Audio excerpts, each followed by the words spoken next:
Glória a Deus. Diga ao seu vizinho, Deus quer falar com você nessa noite. Esteja com o coração bem aberto e não perca nada daquilo que o Senhor quer ministrar ao seu coração. Feche os olhos, coloque a tua mão no teu coração e vamos orar. Pai da glória, nós queremos adorar o teu nome nessa noite. Nós confessamos que precisamos do agir do teu Espírito. Pai celestial, nós não podemos fazer nada se tu não vires a fazer. Sempre temos que seguir o mover da tua nuvem.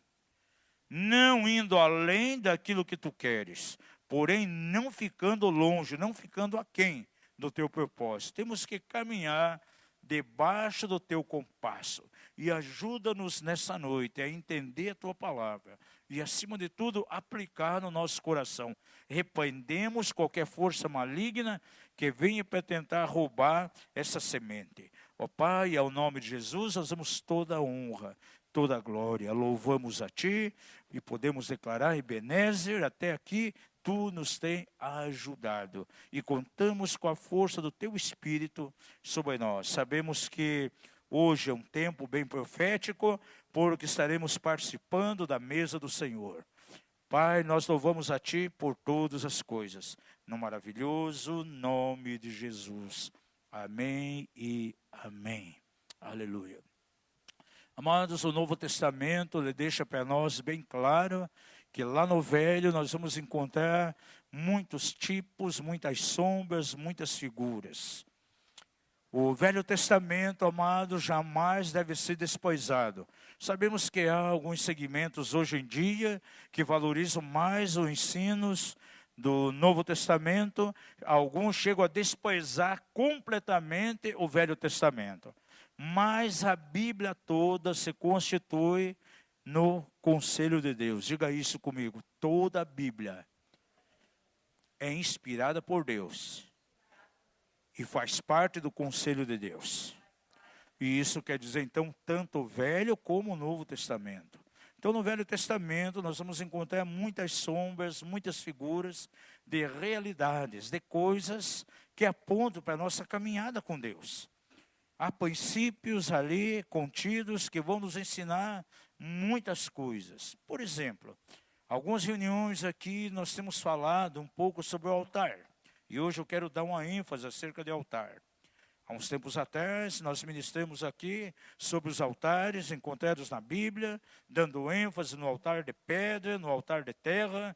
Cada um tem um significado que apontava para as nossas vidas. Hoje em dia se fala muito acerca de levantar altares. Quantas mensagens, olha, Deus está levantando altares.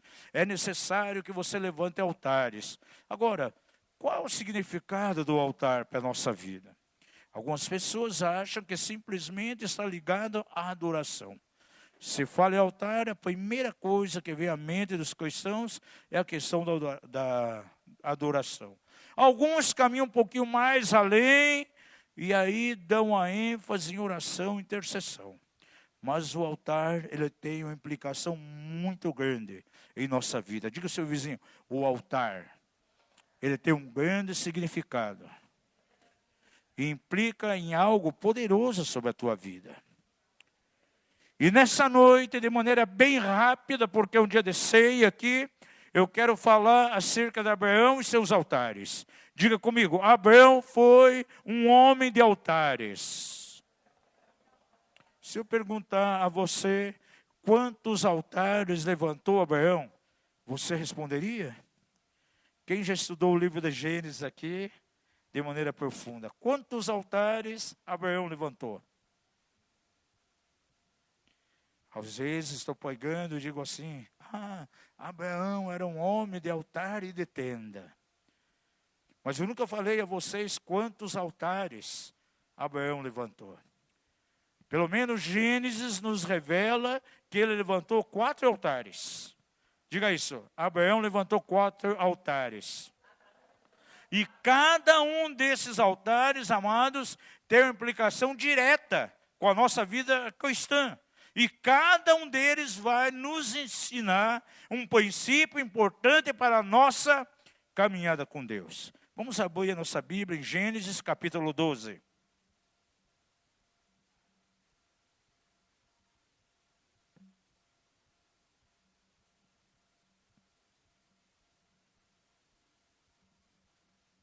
Nesse capítulo nós vamos encontrar o início de toda a jornada de Abraão, como tudo começou, o seu chamado, o seu comissionamento.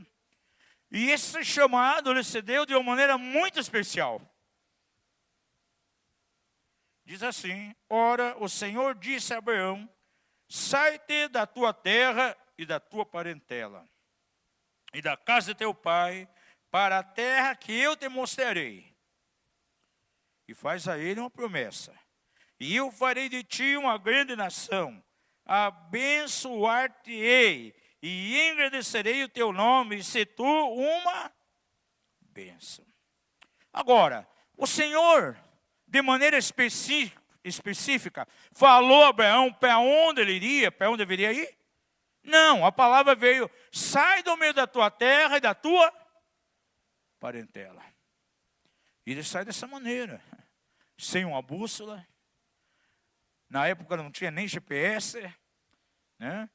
Nem GPS espiritual. Hoje eu conheço muitos irmãos, amigos, missionários, pessoas que estão no ministério, eles têm chamados de Deus, são comissionados pela sua igreja, mas é totalmente diferente de Abraão. Eles vão a uma cidade, já tem até uma casa para morar, porque quem está enviando já alugou uma casa para eles. Alguns deles já vão com carro, já abre até uma conta bancária, já faz um depósito inicial para ele, e ele vai com toda a segurança. Mas com Abraão foi completamente diferente. Ele simplesmente recebe: sai do meio da tua terra e da tua parentela. E era para ele sair, sem ninguém, só ele. Ele ainda comete um erro, leva lá o seu sobrinho, e tem problemas amanhã depois. Mas a Bíblia registra que ele sai então, sem ninguém. Vamos continuar aqui. Veja nesse mesmo capítulo, verso 8.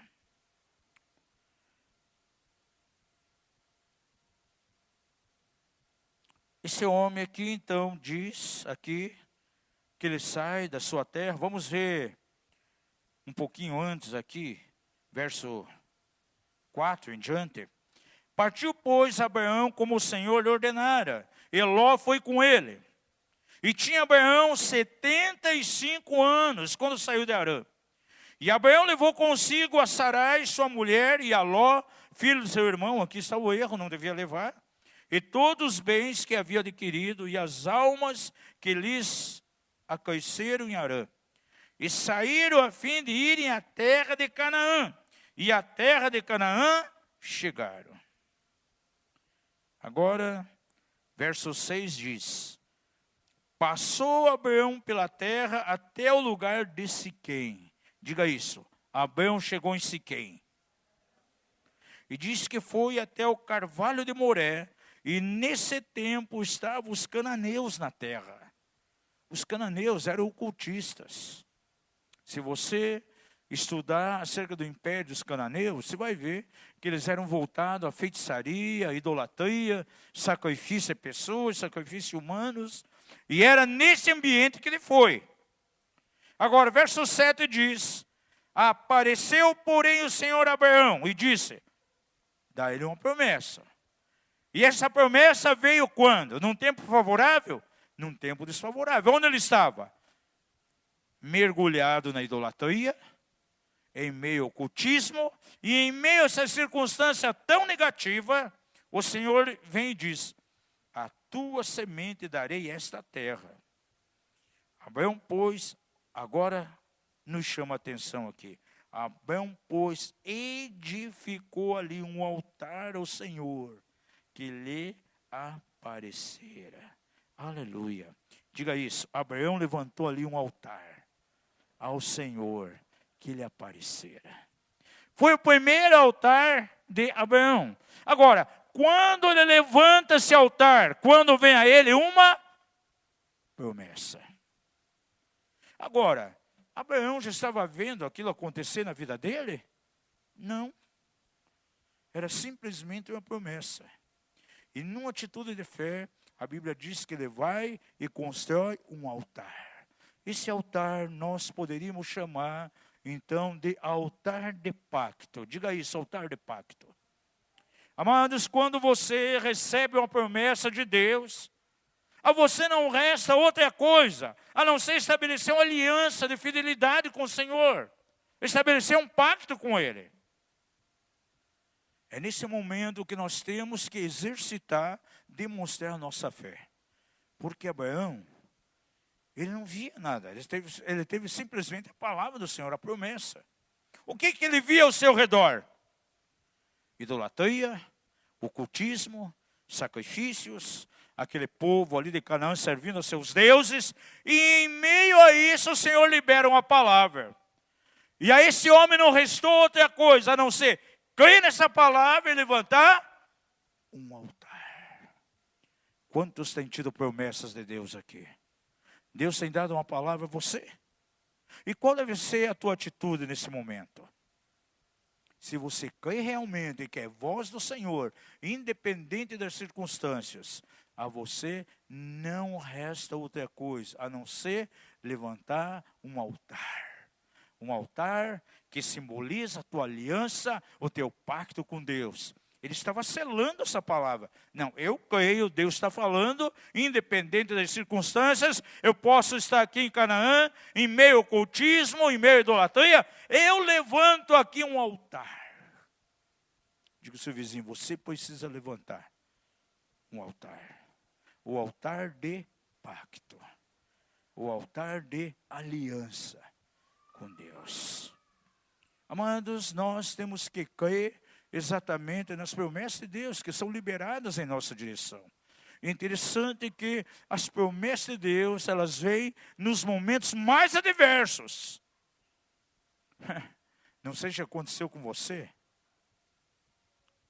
As promessas, palavras proféticas que vieram na minha direção, de abundância, palavras de êxito, sabe quando que vieram? Nos momentos de maiores desertos. Nos momentos de maior dificuldades, quando eu não conseguia, talvez, ver uma luz no final do túnel. E as palavras de Deus em nossa direção, em termos de promessa, vêm exatamente nesses momentos. Agora, o que nós vamos fazer diante dessas palavras? Deus espera que você creia.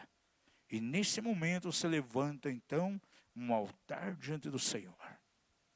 A fé te move verdadeiramente você a levantar um altar. Foi o que aconteceu com Abraão. Nós não podemos falar de altar se não falarmos de sacrifício, se não falarmos de oferta. O altar, na verdade, era uma oferta ao Senhor. Por isso ele levantou aquele altar ali. Diga comigo, Abraão levantou um altar de pacto. Agora veja esse lugar onde ele levantou esse altar. A Bíblia diz que o nome daquele lugar era Siquém. Eu tenho um pastor amigo meu, já está bem idoso, o pastor José Rodrigues, lá do MCM. E na chácara onde ele mora tem um morro onde levantou alguns altares. E ele vai todo dia, pela manhã, quando ele está na cidade, lá onde ele, na cidade de Trindade, onde tem a base missionária, ele vai lá para orar. Ele volta lá de cima todo sujo, porque ele se arrasta no chão orando. Alguém disse, olha, vem que nem um tatu de lá, tudo sujo de terra. E o nome de um dos altares é Siquém. Agora, essa palavra Siquém aqui no hebraico significa ombro. Diga isso, ombro. Foi no lugar em que Abraão levantou esse altar. Em outras palavras, está declarando, veio essa promessa do Senhor diante dessas circunstâncias, mas com esse altar eu declaro que o ombro do Senhor estará sobre mim. É Ele que vai carregar todas as cargas. Agora veja, ele saiu sem destino, sem saber para onde ia. Isso impulsionou Abraão a levantar um outro altar. O próximo verso nos diz aqui de maneira tão clara, verso 8, então passou dali para o monte ao oriente de Betel. Ele continua a sua jornada, ele sai daquele lugar, sai de Siquém, e diz aqui no verso 8 que ele vai para o monte a oriente de Betel. Betel significa casa de Deus. Diga isso, casa de Deus. Esse é o significado no hebraico de Betel. E armou a sua tenda, ficando-lhe Betel ao ocidente e Ai ao oriente. E também ali edificou um altar ao Senhor. Aleluia. E invocou o nome do Senhor. Diga isso. Abraão agora estava edificando o segundo altar. Diga isso. Abraão estava edificando o segundo altar. O primeiro altar era, que tipo de altar? O altar do pacto, o altar da aliança. Agora, nesse segundo altar, a Bíblia diz que ele estava entre Betel, a casa de Deus, e estava também tendo a ocidente, né, Betel, e a oriente, Ai. Sabe o que significa Ai no hebraico? É Ai mesmo, porque quer dizer ruína. Naquele momento, Abraão estava entre a casa de Deus e a ruína. E nesse momento que verdadeiramente ele precisa uma direção de Deus para a sua caminhada. E a Bíblia diz que ele levanta um altar e invoca o Senhor. Eu tenho quase certeza, amados, que a oração de Abraão, o invocar naquele momento, foi exatamente por uma direção. Porque ele sai da sua terra sem saber para onde ir. Ele começa a sua jornada. O primeiro altar é quando o Senhor faz ele promessas. Ele faz um pacto ali com o Senhor. Agora está num outro lugar, entre a casa de Deus, entre Betel e entre a ruína. Ai! E a Bíblia diz que ele constrói um altar e invoca o Senhor. Abraão, naquele momento, estava buscando uma direção. Diga isso, Abraão estava buscando uma direção para a sua vida. Sabe por que eu digo isso, que ele estava buscando uma direção? Porque o verso 9 diz, depois de construir esse altar, veja o verso 9, Abraão tomou seu caminho, indo para o sul. Esse altar você precisa levantar naqueles momentos que você não sabe o que fazer. Quantos aqui já tiveram os momentos em que você tinha que decidir algo? E essa decisão estava entre uma bênção que poderia vir, ou poderia estar diante de uma ruína que poderia vir, dependendo da tua decisão.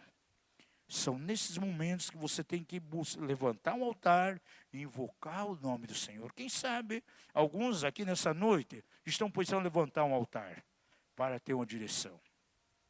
Porque nas nossas vidas, amados, há momentos que nós vamos precisar da direção do Senhor. É aqueles momentos que você não sabe o que fazer. A dúvida vem e toma o teu coração.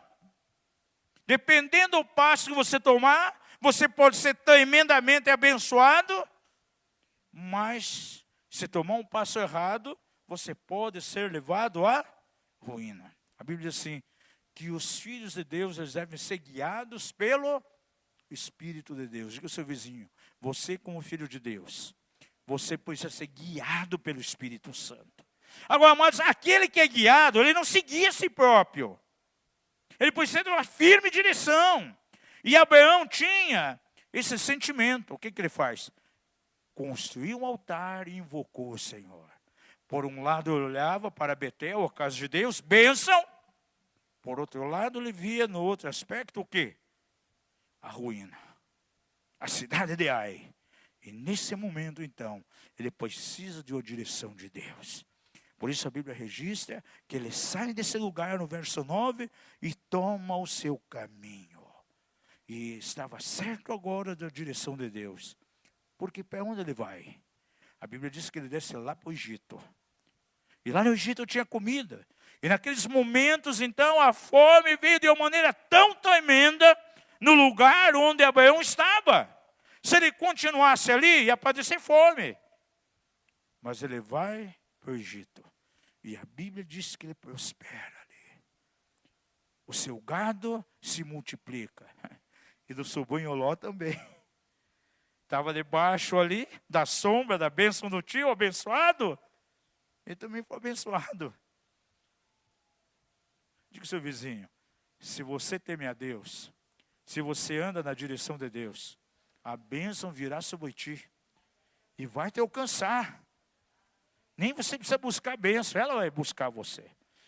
E o sobrinho Ló foi abençoado porque estava com o titio ali que buscava a direção. Veja mais adiante aqui.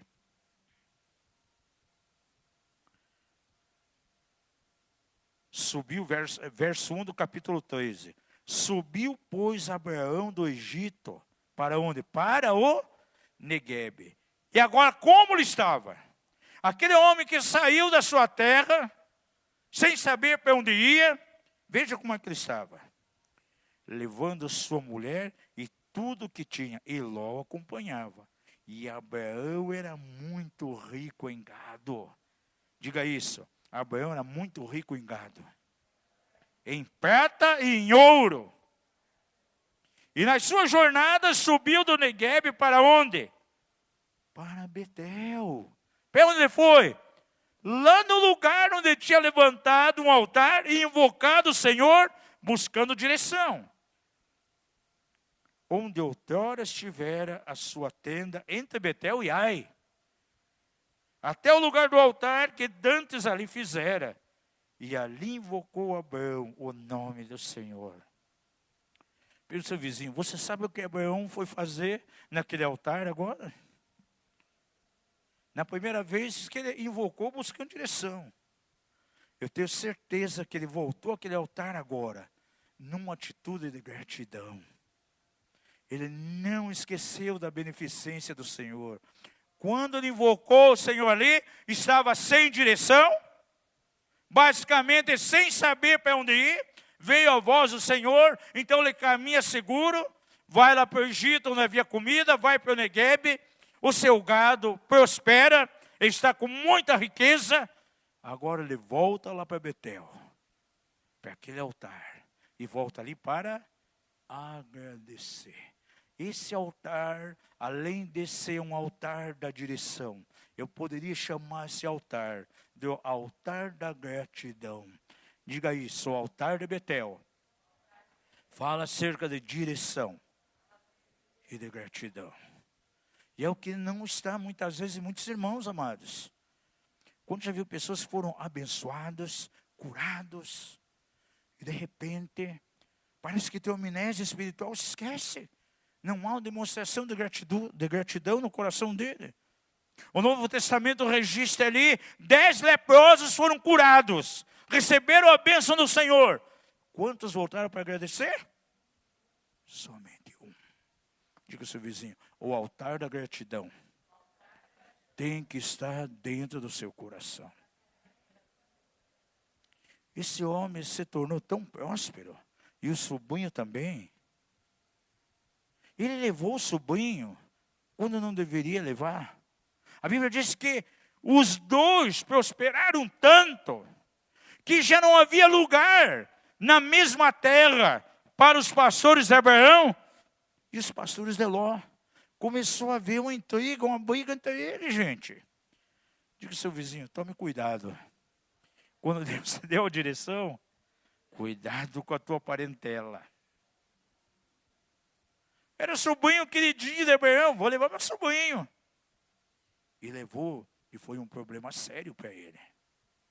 Agora, ambos prosperaram. E chegou um ponto de não conseguir conviver mais junto. E tiveram que separar. Imagine se continuassem juntos. Como andarão dois juntos se não estiverem de acordo?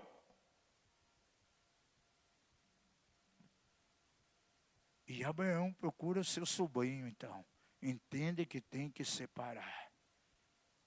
Agora, olhe que atitude linda no coração de Abraão. Ló, você pode escolher. Se você decide para o norte, eu vou para o sul. Não tem problema. Se você escolher o sul, eu vou para o norte. E naquele momento, os olhos de Ló se encheram. E olhou para as campinas férteis lá de Sodoma. Sem considerar que ali era um lugar de jurisdição de demônios terríveis na área da perversão sexual. Ele só viu aquilo que era aparentemente bom para ele. E escolheu aquilo. Diga ao seu vizinho, aquilo que parece bom a você, muitas vezes não será o melhor de Deus. Mas ele é bom irmão. E Ló escolhe aquilo que aparentemente era melhor. E a Bíblia diz então, que depois de se apartar de Ló, porque Ló era o estorvo para que ele entrasse na bênção plena, bênção total de Deus. Diga ao seu vizinho, muitas vezes, há alguns Lós na tua vida, que podem impedir que a bênção de Deus seja total na tua vida. E a bênção só foi total na vida dele quando ele cortou aquela aliança com o sobrinho. E a Bíblia diz que o Senhor, então, o leva num lugar e diz assim, caminha nessa terra. E aonde você conseguir colocar os seus olhos, aí será teu. E sabe o que Abraão fez naquele momento? Depois de ter recebido essa declaração do Senhor? Veja aqui, verso 18 do capítulo 13. 16, 17, 18. No 15 assim, Abraão, toda a terra que você vê, hei de dar a ti e a tua descendência para sempre. E farei da tua descendência como o pó da terra, de maneira que se puder ser contado o pó da terra, então também poderá ser contada a tua descendência. Levanta-te e percorre essa terra no seu comprimento e na sua largura, porque darei a ti. Então mudou Abraão as suas tendas e foi habitar junto dos carvalhos de Mamre, em Hebrom. E ali edificou, aleluia, um altar ao Senhor. O terceiro altar. Eu posso chamar esse altar de o altar da recompensa. Porque Deus recompensa as pessoas que têm uma atitude no coração de abrir mão. Ele abriu mão daquilo que poderia ser o melhor para ele. Poderia ser bom, mas ele abriu mão para o seu sobrinho. E com isso ele foi abençoado. Eu tenho um amigo, um irmão muito querido. Nós amamos muito esse irmão. É um homem próspero. Mas há muitos anos atrás, ele fez aliança com outro irmão. Ambos eram líderes da igreja. Esse irmão muito trabalhador. Tinha recurso financeiro, tinha carro, casa. Ele fez uma aliança com outro irmão. E montaram uma empresa. E nessa empresa, aquele irmão que fez aliança com ele, entrou só com o trabalho. E ajudar ele, eu faço aliança, mas não tenho dinheiro, não tenho nada, eu entro com o meu trabalho. Foi essa aliança que fizeram. Passaram seus tempos, meses, acho que 2 anos mais ou menos. Aquele irmão que foi trabalhar com ele começou a dar problema. Ao ponto de não conseguirem mais caminhar juntos. E eram da mesma igreja. Só que aquele irmão começou a reivindicar coisa. Ah, não, nós temos uma aliança. Eu tenho que ficar com isso, vamos desfazer a empresa. Mas isso, quer dizer, os bens que eram dele. Máquinas, o carro que ele tinha, que fazia as entregas, era questão de móveis. Sabe o que esse irmão fez? Abriu mão de tudo, daquilo que era dele. As máquinas, carro. Ficou aparentemente sem nada. Nada. Ficou a pé, sem o carro. Foi tudo para aquele irmão que não tinha entrado com nenhum centavo. Ele decidiu abrir mão. Amados, em 2 anos, 2 anos e pouco, esse homem estava super próspero. Ele e a família trabalhando de maneira árdua. Hoje tem chácaras, tem uma empresa enorme, um patrimônio. Olha, Deus abençoou de uma maneira tão tremenda. Uns dias atrás até convidou, vamos lá na nossa chácara tomar um chimarrão. Eu quero dar uns ovos de galinha lá, caipira para você. É um irmão muito querido. Agora veja, o Senhor abençoou ele por quê? Ele abriu mão. Amados, quem sabe você vai ser levado muitas vezes a uma situação dessa. em que você vai ter que abrir mão. É nesse momento que você constrói um altar. Você abre mão daquilo que é até teu, aquilo que é direito. E o Senhor te abençoa por causa da tua atitude. Diga ao seu vizinho, quando você abre mão daquilo que é teu, até mesmo sendo injustiçado, você vai ser abençoado. Amados, há pessoas que no passado tentaram me lesar na construção da minha casa, eu nunca esqueço. Eu já pago toda a mão de obra, o responsável técnico, o engenheiro, tem muito trabalho que ele não fez, e já estava tudo pago. Paguei antecipado.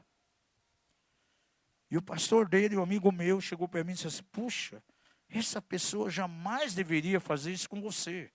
Bota ele na justiça. Entre com ação contra ele. Eu sou pastor dele, mas você tem que fazer isso. Eu disse, não, irmão, não vou fazer. Ele é irmão, ele professa a mesma fé. E a Bíblia diz que eu não posso procurar um tribunal humano para resolver isso. Eu simplesmente fiz um termo, afastando ele de toda ali a direção daquela obra. E falei, se não precisa devolver nem um centavo. Já paguei para você, tudo adiantado, o contrato, está tudo pago. Ficou faltando isso. Mas não se preocupe, não precisa fazer e nem me devolver. Eu vou pagar de volta para alguém fazer. E foi o que eu fiz. E com isso, eu fui abençoado tremendamente. Diga ao seu vizinho, existe o altar da recompensa. Por isso Abraão recebeu recompensa naquele momento. O Senhor abençoou. Imagina se ele tivesse reivindicado diante dele, não. Pega a pior parte e eu pego a melhor, porque a palavra foi para mim, o chamado foi para mim, então eu tenho que ficar com aquilo que é melhor. Não. Se você vai para o norte, eu vou para o sul. Se você vai para o sul, eu vou para o norte. E nunca esqueça a história linda lá na China. O irmão Altimani compartilha o seguinte. Numa região, havia alguns cristãos, uma família muito grande de cristãos, e eles plantavam arroz. Só que essa lavoura de arroz, ela tinha que ser irrigada todos os dias.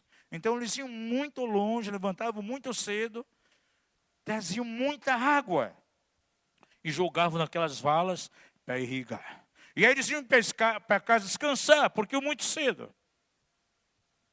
E uma família muito ímpia, muito grande também. Sabe o que eles faziam? Iam lá e roubavam a água. E jogavam na lavoura deles, nas valas da lavoura deles.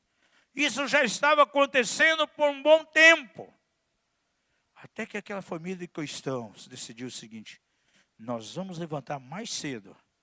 E nós vamos lá buscar água longe. E vamos jogar na vala deles e depois na nossa. E começaram a fazer isso. Aquela família disse, puxa, que atitude deles é essa? Bom, sabemos que eles são cristãos. Sabe que esse Deus que eles servem está nos interessando. E aquela família procurou, então, aquela outra família. E houve a oportunidade de evangelizá-los.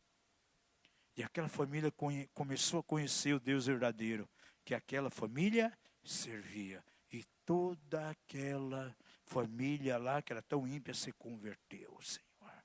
Agora eles iam buscar a sua água. Agora imagine se aqueles irmãos simplesmente se levantassem com, não, vamos revidar. Vamos colocar aqui alguns cachorros Doberman aí. Quando eles iam roubar a nossa água, esses Doberman vão acabar com eles. Não. Eles abriram mão.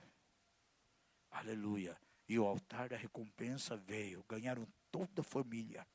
Meu Deus. Diga ao seu vizinho, há atitudes tuas que levarão a construção do altar da recompensa. Por isso ele construiu um altar aqui. E o último altar, nós vamos encontrar aqui no capítulo 22 de Gênesis. Esse foi o momento mais crucial na vida de Abraão. Porque os 3 primeiros altares, foi espontâneo. Ele decidiu. Tanto o altar lá do pacto, como o altar da direção, e o altar ali do agradecimento, como o altar da recompensa, foi decisão dele. Mas esse último altar não foi decisão dele, foi pedido de Deus. E foi o momento mais crucial, quando o Senhor vem e pede seu filho Isaque, aquilo que era de mais precioso. Agora tinha que construir o altar, e qual seria o sacrifício, qual seria a oferta? Aquilo que ele mais amava, aquilo que era mais precioso. O seu próprio filho, diga isso, o quarto altar. Não foi iniciativa de Abraão, foi iniciativa de Deus. E o Senhor pede ali para construir esse altar. Esse altar eu chamo de o altar da obediência. E nesse altar da obediência, o Senhor vai pedir que você coloque ali, que você sacrifique aquilo que você mais ama. Pergunta ao seu vizinho, o que você mais ama? Tem gente que ama o ministério, ama mais o ministério do que o Senhor que deu o ministério para ele. Se um dia o Senhor pediu o ministério? Ah, aquele carro que você tanto queria, a casa que você tanto desejava. Se o Senhor vem e pede para você, dá o teu carro para a obra missionária da igreja. Dá o teu carro para a RN. Vamos expandir, vamos comprar um terreno. Qual seria a tua atitude? Muitas vezes você vai provar nossa obediência, gente. Aonde que está? Um dia eu tive que colocar um apartamento no altar de Deus, gente. E ficamos sem casa. Voltamos para aluguel. Por quê? Porque o Senhor pediu. E sabe para quê? Para aplicar na igreja. Agora, se o meu coração está numa coisa dessa, jamais seria abençoado. Porque passaram alguns anos, o Senhor nos deu um imóvel bem melhor que aquele e na maneira que jamais eu imaginaria. A indenização nossa que saiu do banco foi no momento que nós nem contávamos mais com isso. Foi exatamente a indenização necessária para comprar o imóvel que nós temos hoje. Mas nós demos um apartamento, colocamos no altar do Senhor, que nós tínhamos comprado com sacrifício. O outro pastor deu a casa dele, que também tinha comprado com sacrifício. O Senhor falou conosco, teríamos que colocar no altar. Agora, se o Senhor pede, amados, se formos obedientes, nós seremos abençoados. Agora veja, sucedeu depois dessas coisas que Deus provou a Abraão. De que maneira? Abraão, ele respondeu, eis-me aqui, Senhor. E prosseguiu o Senhor, toma agora o teu filho, o teu único filho, Isaque, a quem amas, vai à terra de Moriá, e oferece ali em holocausto sobre um dos montes que te hei de mostrar. Levantou-se, pois, Abraão, aleluia, de manhã cedo, albardou seu jumento e tomou consigo 2 de seus moços, Isaque seu filho, e tendo cortado a lenha para o holocausto, partiu para ir ao lugar que Deus lhe dissera. Olha, foi Deus que disse. Não é o que nasceu no coração dele. E ao 3º dia levantou Abraão os olhos e viu o lugar de longe. E disse a Abraão a seus moços, ficai-vos aqui com o jumento, e eu e o mancebo iremos até lá, depois de adorarmos, voltaremos a vós. Gente, olha que tamanha convicção no coração desse homem aqui.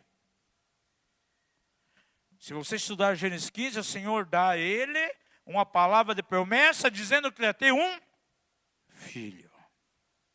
No capítulo 17, ele recebe, no capítulo 16, recebe um conselho furado da sua esposa, e tem envolvimento com a serva, com Agar. e tem lá um Ismael. Diga ao seu vizinho, todas as vezes em que você recebe a palavra de Deus e você quer ajudar Deus, você vai gerar um Ismael. Mas a palavra do Senhor permaneceu firme. Porque no capítulo 17, o Senhor vem e fala a Abraão, a tua descendência será abençoada na terra, será numerosa. E o filho nasce. E agora o Senhor vem e pede esse filho. Agora, a mente de Abraão, amados, estava tão firme, tão convicto em Deus, que ele não hesitou em levantar um altar agora. Demonstrando naquele momento uma obediência cega a Deus. Certamente ele pensou, bom, Deus falou que eu teria um filho, fez um milagre. Eu já estava em idade avançada, minha mulher estéril, o Senhor visitou a amada de Sara, teve o filho. O Senhor prometeu que vai ser uma descendência poderosa na terra, a descendência herdará a terra. Deus não é incoerente para destruir meu filho. E olha o que ele fala para os rapazes, olha, eu e meu filho, nós vamos subir, vamos adorar e voltaremos. Aleluia. Gente, a firmeza que estava no coração de Abraão, verso 6, tomou, pois, Abraão a lenha do holocausto e a pôs sobre Isaque. Isaque, aqui já tinha uma certa idade, era jovem. Ele sabia que ia ser sacrificado. Mas o filho tinha tanta convicção que alguma coisa ia acontecer, que ele não questionou o pai, só perguntou, pai, eu estou vendo aqui a lenha, mas o cordeiro, onde que está? Deus proverá. Isaque sabia muito bem que o sacrifício seria ele. Tomou, pois, Abraão a lenha do holocausto e a pôs sobre Isaque, seu filho. Tomou também na mão o fogo e o cutelo e foram caminhando juntos. Então disse Isaque a Abraão, seu pai, meu pai. Respondeu Abraão, eis-me aqui, meu filho. Perguntou-lhe Isaque, eis o fogo e a lenha, mas onde está o cordeiro para o holocausto? Respondeu Abraão, Deus proverá para si o cordeiro para o holocausto, meu filho. E os dois iam caminhando juntos. E havendo chegado ao lugar que Deus lhe dissera, aleluia, olha o quarto altar, edificou Abraão ali o altar. O nome desse altar eu chamo de o altar da obediência. Diga isso, altar da obediência. E pôs a lenha ali, em ordem, amarrou Isaque seu filho, deitou sobre o altar em cima da lenha. E estendeu a mão, pegou em sua mão o cutelo, para imolar o seu filho. E de repente aparece o anjo do Senhor. Abraão, Abraão, ele respondeu, eis-me aqui. Não estendas a mão sobre o mancebo, e não lhe faças nada, porquanto agora sei que tu temes a Deus, visto que não me negaste teu filho, teu único filho. Abraão levanta os olhos, olha para trás, um cordeirinho ali. Deus proveu o cordeiro para o holocausto. E o Senhor chamou aquele lugar de Jeová Jiré. Deus proverá. Amados, Deus vai prover todas as vezes que você demonstrar obediência cega àquilo que Deus te mandar. Diga ao seu vizinho, o altar da obediência é para aqueles que caem e que caminham na obediência cega. Quando o Senhor pediu para mim sair do meu trabalho, eu não hesitei. Foi uma luta, amados. Principalmente com minha esposa. Uma batalha. Mas obedecemos. E o Senhor nos abençoou. Abraão foi obediente. Por isso ele foi abençoado. Deus não somente devolveu o filho a ele, mas recebeu muitas e muitas bênçãos aí adicionais. Quem sabe Deus está levando você a uma decisão de obediência. E é nesse momento que Ele está pedindo para você construir um altar. E botar um sacrifício nesse altar. E esse sacrifício é aquilo que você mais gosta. Diga ao seu vizinho, é interessante. Porque Deus vai pedir para você, para sacrificar, sempre, aquilo que você mais gosta. Aquilo que você mais adora.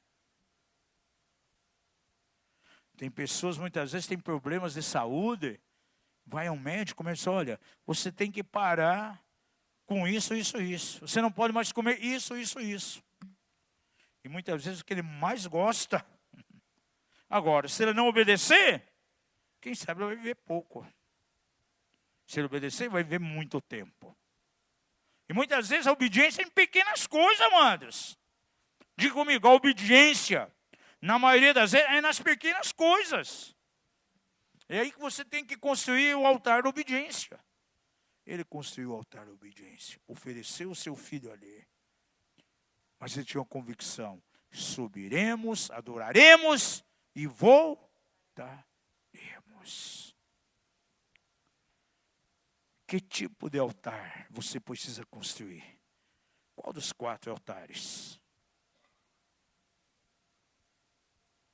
Quem sabe Deus está fazendo promessa a você? Nos momentos agora críticos, você tem que tirar os olhos das circunstâncias, colocar na promessa. Ainda que você não esteja vendo, você vai levantar um altar. O altar da aliança, do pacto. Faça uma aliança com o Senhor. E eu sei que Ele é fiel, vai fazer cumprir isso. Ou quem sabe você está como Abraão, sem rumo, sem direção, porque saiu sem saber aonde ia. E nesse exato momento que ele está entre Betel e Ai, entre a bênção e a ruína, ele levanta um altar para buscar a direção. O altar da direção, quem sabe está precisando levantar na tua caminhada com Deus, o altar da direção. Ou quem sabe você já foi tão abençoado, Deus está fazendo coisas grandes na tua vida. E como Abraão voltou e adorou lá em Betel, você precisa voltar para reconhecer o feito, a mão do Senhor. Ou quem sabe você está aí num momento de decisão que você precisa decidir. É um tempo de escolha onde você vai ter que optar. E algumas alternativas estão sendo colocadas diante de você.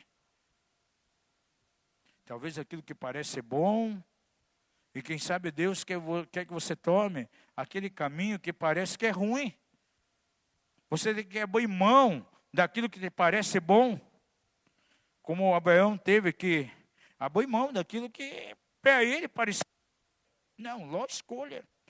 Se você vai para o norte ou para o sul. Se você vai para o sul ou para o norte. Abrir mão. Quem sabe você está sendo injustiçado por alguém. Nesse momento você abre mão. Sabe o que vai acontecer? Deus vai abençoar a tua vida, porque você está levantando um altar ali. Esse é o altar da recompensa. Ou quem sabe alguns estão aqui numa experiência mais radical com Deus, e Deus está pedindo a você algumas coisas, em termos de obediência. Pedindo a você para sacrificar, pedindo a você para abrir mão daquilo que você mais ama, daquilo que você mais gosta.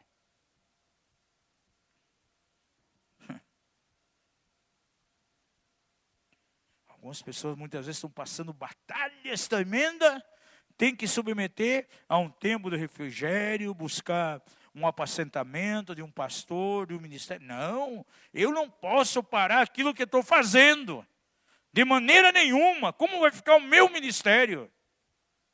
O ministério dele naquele momento é mais importante para ele daquilo que ele tem que experimentar da parte de Deus. Ele não abre mão. Quem sabe você pode se levantar nessa noite, o altar da obediência, e colocar ali aquilo que parece a você de mais precioso. Feche os olhos, eu quero orar. Depois nós vamos para um momento de ceia, e essa ceia hoje aqui ela vai ser um pouco diferente. Ela vai ser um momento bem profético aqui no nosso meio. Pai, nós temos que levar diante de Ti uma vida de altares. O altar não se refere somente à oração, à adoração, mas há uma importância muito grande, muito extraordinária em nossas vidas, Pai. Abraão construiu 4 altares. E cada um daqueles altares fala de uma área em nossas vidas. Os momentos diante das tuas promessas, Pai. Que nós temos que crer, independente das situações que estamos vivenciando. Porque geralmente a tua palavra vem nos piores momentos, Pai. Quando as circunstâncias são desfavoráveis. Veio Abraão quando estava em meio à idolatria, em meio ao ocultismo. Mas ele simplesmente caiu na palavra do Senhor. E levantou ali o altar. Pai, há pessoas aqui que talvez nessa noite estão precisando de uma direção firme do Senhor. Talvez sem saber o que fazer, que rumo tomar, qual decisão ser tomada. Abraão estava nessa circunstância. A tua palavra diz que ele construiu um altar e invocou o nome do Senhor. E depois então caminhou rumo ao Egito e ao Neguebe, dando passos seguros. Por isso ele prosperou. Muito gado. Muitos servos. E ele volta e agradece no mesmo lugar, lá em Betel, onde ele invocou o Senhor. Pai, talvez as pessoas precisam decidir aqui a coisa que eles têm que abrir mão. E quando Abraão abriu mão diante de Ló, a Bíblia diz que ele foi tão abençoado na decisão. E o Senhor deu a ele essa palavra: toda essa terra será tua, aonde você colocar os seus olhos, anda sobre ela. E ele vai e constrói um altar. É o altar da recompensa, o reconhecimento da recompensa do Senhor. Mas ele foi fiel a Deus. Quando o Senhor pediu agora um altar para ele. E nesse altar o sacrifício seria aquilo que ele mais amava, o seu Isaque, o seu filho. Mas ele tinha uma convicção, ó Pai, na palavra do Senhor, na promessa do Senhor, que a descendência seria abençoada. Pergunta ao Senhor, você aí, assentado nessa noite, qual é o Isaque que eu tenho que colocar no altar da obediência? O que eu amo tanto, que eu preciso sacrificar? Nessa noite, você coloca em pé, em nome de Jesus. Pai da glória, leva cada vida aqui a ter, na verdade, uma experiência, uma caminhada baseada em altares. Abraão tinha uma vida, ele caminhava, Senhor, baseado nos altares, Pai. E nós queremos, em nome de Jesus, declarar, Pai, que esse altar seja levantado, para que o nome de Jesus seja glorificado, Pai. Assente um pouco, amados, pode sentar. Essa madrugada, minha esposa, ela teve um sonho. E esse sonho foi propriamente com o Espírito da Rainha dos Céus. Quando ela falou, não atentei muito no significado do sonho. Aí depois vamos ver a ligação que tinha com a data de hoje. Uma mulher confrontando a minha esposa, confrontando o nosso ministério, fazendo ameaças, tentando intimidar. E agora, quando estamos vindo para cá, para esse lugar, entendemos que era a própria Rainha dos Céus. Porque hoje, amados, dia 2 de fevereiro, no calendário brasileiro, não sei se sabe disso, é comemorado o dia da Iemanjá. E quem é Iemanjá? A figura da Rainha dos Céus dentro da feitiçaria. Como é também, em algumas cidades, comemorado o dia da padroeira. Dia 2 é o dia da Senhora dos Navegantes. Outra representação idólatra da Rainha dos Céus. E uma das coisas que o Espírito da Rainha dos Céus faz é atacar famílias. A Rainha dos Céus é um demônio que odeia o casamento, odeia a família, odeia os relacionamentos conjugais. E eu sinto fortemente que nós vamos levantar aqui um decreto profético hoje, em direção das nossas casas, das nossas famílias. Quero pedir que seja colocado lá, quem está cuidando lá do computador, coloque a data de hoje aí, tem aí um arquivo aí com o dia de hoje.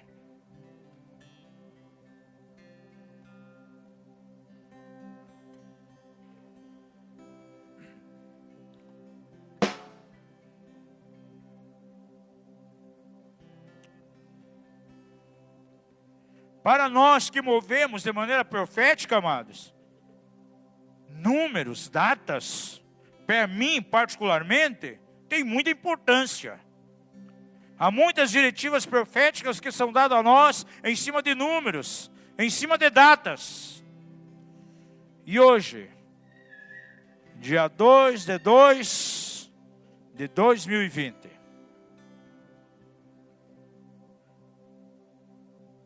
você pode ler esse número aqui, da esquerda para a direita, 2/2 de 2020. Agora, leia da direita para a esquerda, dá no mesmo, 2/2 de 2020. Agora, mas isso aí é só coincidência? Não, amados. Aí tem uma implicação profética. E a soma desses números aqui dá quanto? 8. Você sabia que o número 8 na Bíblia é um número de novos começos? Você já imaginou na Bíblia algumas vezes que aparece o número 8? Em que dia os filhos de Israel eram circuncidados? No 8º dia. Antes da lei ser determinada. Em Gênesis, no 8º dia, Abraão foi e circuncidou seu filho. Lá em Levítico, quando o Senhor estabelece a lei, pede então que no 8º dia, todo macho fosse circuncidado, quer pessoas, quer animais. João Batista foi circuncidado no 8º dia. Jesus no 8º dia foi levado ao templo para ser circuncidado. 8º. Quando Israel estava vivendo um tempo de obscuridade, Deus levanta um rei, Josias, começando um novo tempo, uma nova dinastia. Ele começa a reinar com 8 anos. Era um tempo em que as trevas iam embora para Israel e vinha um novo tempo. Circuncisão fala, por exemplo, de santidade. Davi estava lá no campo, cuidando de ovelhas como rejeitado. E quando o profeta Samuel pergunta então a Jessé, estava buscando aquele que seria rei. Ele começa a colocar os mais fortes, os mais saudáveis. E faz passar 7 filhos diante do profeta. E ali naquele momento parecia que tinha acabado. Ah, mais alguém? Ah, sim, tem um. Tem o 8º. Que está lá no campo, cuidando de ovelhas, até das malhadas, o rejeitado, despoisado, que fazia serviço sujo. E era exatamente esse que foi escolhido pelo Senhor, para reinar sobre a nação. Ele era o 8º.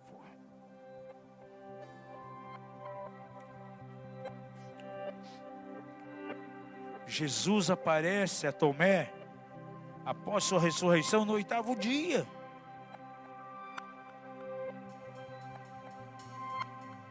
O apóstolo Pedro diz que a arca, ela salvou 8 vidas nos dias do dilúvio. 8 foram salvos. 8 é o número de novos começos. Agora, o reino das trevas sabe disso. E sabe o que os umbandistas estão falando hoje? No dia de domingo, os esotéricos, ocultistas. Que aqui no Brasil, muitos portais estão sendo abertos hoje. No dia 2/2 de 2020. E para eles, para as trevas, o número 8 é muito importante, como o número 7 na Bíblia é o número de perfeição, multiplicação. Na feitiçaria, o número 7 tem um significado muito grande. As 7 linhas da Umbanda, as 7 linhas da Quimbanda, do Candomblé, No manual nós vamos colocar lá um estudo sobre isso, sobre as linhas da feitiçaria, umas 8 páginas sobre isso. Ele sabe muito bem lidar com os números. E nas taivas estão dizendo hoje então, que portais estão sendo abertos no Brasil.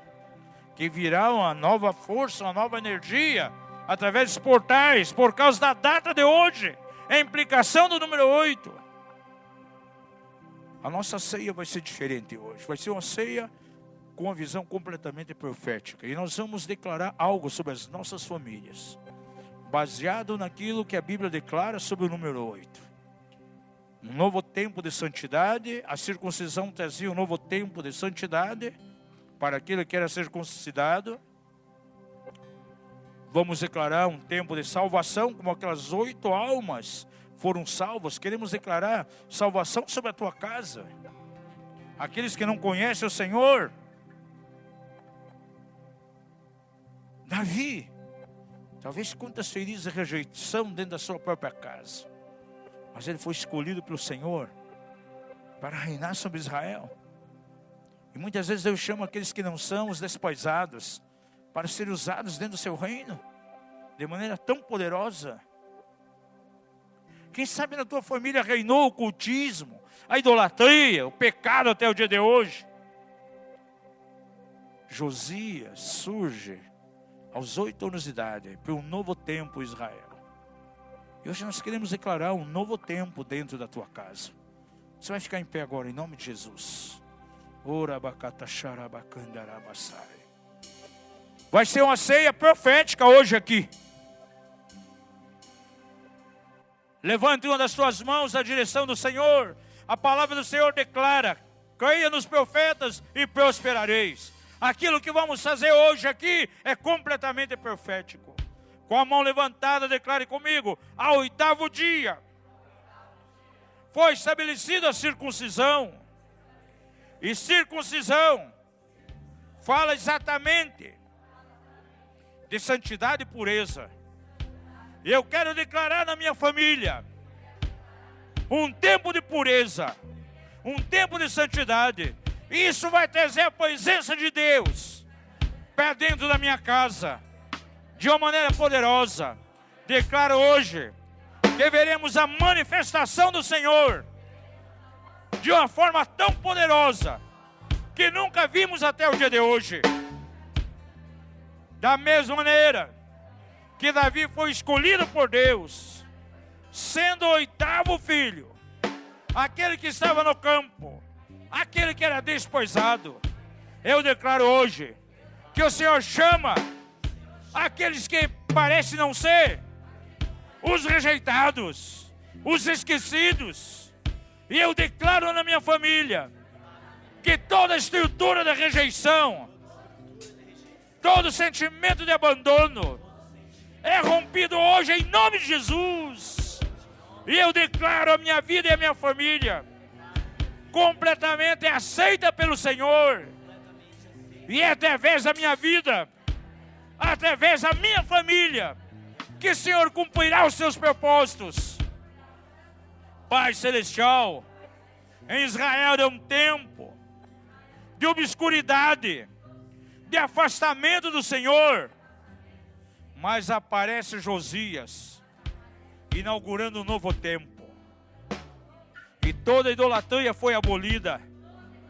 E um novo tempo começou na nação. E eu declaro na minha família um novo tempo. Por quantos anos eles têm estado mergulhados na idolatria, na feitiçaria.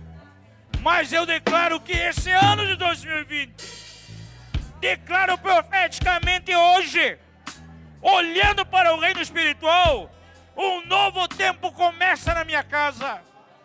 Começa a trazer para o teu reino aqueles que estão nas trevas, aqueles que estão no engano, aqueles que não conhecem a ti. Que as vendas, as escamas caiam por terra dos seus olhos e possam ver a tua luz. Em nome de Jesus. A tua palavra declara lá em Eclesiastes, Senhor, que eu devo repartir o pão com 7 e ainda com 8. E eu declaro que a partir de hoje começa um tempo de abundância na minha vida.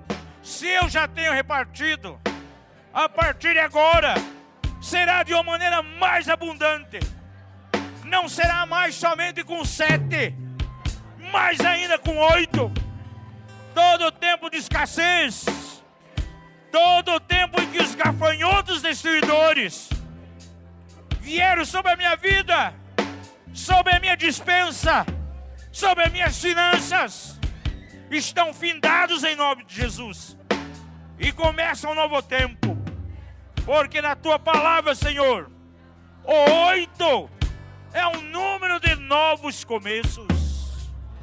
Pai da glória, no 8º dia da ressurreição, tu se manifestou a Tomé, quebrando toda a incredulidade. E eu declaro que na minha vida, na minha família, a partir de hoje, toda a incredulidade começa a cair por terra. Eu cairei nos teus milagres. Eu tirarei meus olhos daquilo que é natural para colocar no teu sobrenatural. Declaro uma atmosfera propícia. Eu abro espaço na minha vida e na minha família para os milagres sobrenaturais de Deus.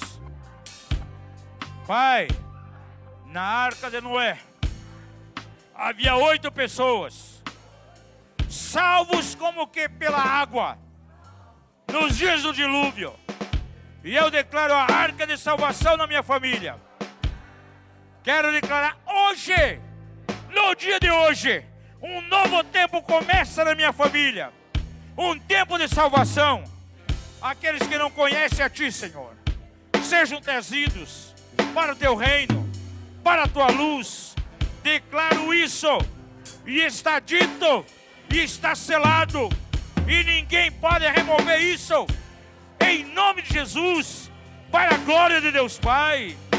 Amém. Pode aplaudir o Senhor.